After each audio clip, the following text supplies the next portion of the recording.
নানা নাটকীয়তার পর অবশেষে যুক্তরাষ্ট্রের কংগ্রেসে পাশ হলো সরকারি তহবিল বিল।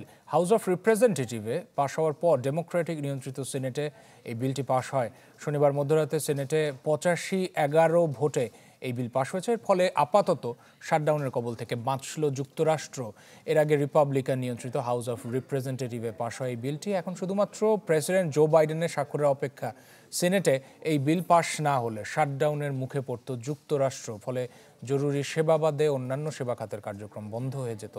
অনেক সরকারি কর্মীর বেতন বন্ধ হওয়ার শঙ্কাও ছিল। বড়দিন ও ইংরেজি নববর্ষের ছুটির মুখে লাখ লাখ মার্কিনীর দুর্ভোগের কারণ হয়ে উঠত ফেডারেল গভর্নমেন্ট শাটডাউন। এর আগে শাটডাউন এড়াতে ডোনাল্ড ট্রাম্পের আহ্বানে সংশোধিত ওই বিলটি পাশে ব্যর্থ হয় হাউস অফ রিপ্রেজেন্টেটিভ। তবে 3বারের চেষ্টায় হাউস অফ রিপ্রেজেন্টেটিভে এই বিলটি পাশ হলো।